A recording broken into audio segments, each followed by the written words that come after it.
Nous allons poser des divisions décimales avec un dividende inférieur au diviseur. Pour le premier exemple, 7 divisé par 8, 7 est le dividende, et il est plus petit que 8 le diviseur.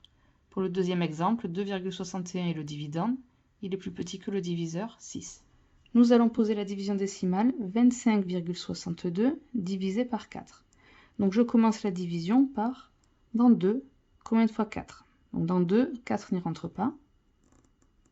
Je vais commencer du coup par dans 25, combien de fois 4? Donc je regarde la table de 4, je ne dois pas dépasser 25, donc je vais m'arrêter ici. Dans 25, le 4 va y rentrer 6 fois. Je soustrais 25 moins 24, donc 5 moins 4, 1, 2 moins 2, 0.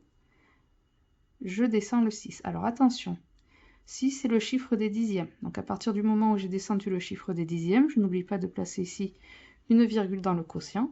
Et maintenant, je continue ma division. Dans 16, combien de fois 4? Alors, je vais regarder dans la table de 4. Je ne dois pas dépasser 16. Ici, j'atteins pile 16. Dans 16, le 4 va y rentrer 4 fois. 4 fois 4 font 16. Je soustrais. Il me reste 0. Attention, la division n'est pas terminée, puisque j'ai encore un 2 à descendre. Donc, je continue ma division. Dans 2, combien de fois 4? Je regarde dans la table de 4. Dans le 2, le 4 n'y rentre pas. Et je suis obligée d'écrire ici un chiffre dans le quotient. Donc je vais dire que dans le 2, le 4 va y rentrer 0 fois.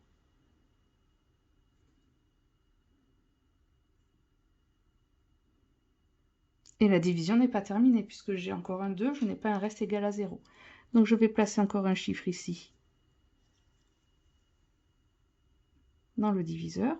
Je descends le 0 et je vais demander dans 20, combien de fois 4? Donc je regarde dans la table de 4. Je vois que dans 20, le 4 va y rentrer 5 fois.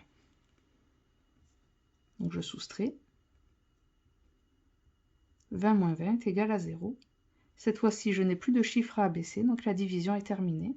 25,62 divisé par 4 est égal à 6,405. 6 unités et 405 millièmes. Nous allons poser la division décimale 2,61 divisé par 6. Alors je commence par demander, dans 2, combien de fois 6? Alors dans 2, le 6 ne rentre pas. Mais je ne vais pas continuer en demandant dans 26 combien de fois 6, puisqu'ici j'ai la virgule. Donc je reprends. Dans 2, combien de fois 6? On va dire que ça rentre 0 fois. Donc j'écris 0 dans le quotient.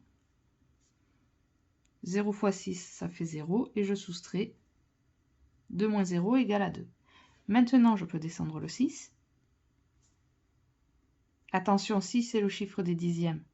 Je place une virgule dans le quotient. Et maintenant, je vais demander dans 26, combien de fois 6? Alors, je ne dois pas dépasser 26 dans la table de 6. Donc, je vais m'arrêter à 6 fois 4. J'écris 4 dans le quotient. 6 fois 4 font 24.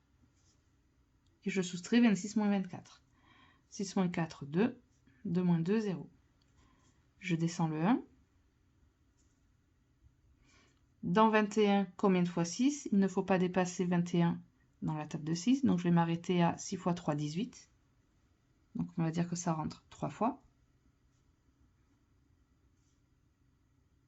Et on soustrait 21 moins 18.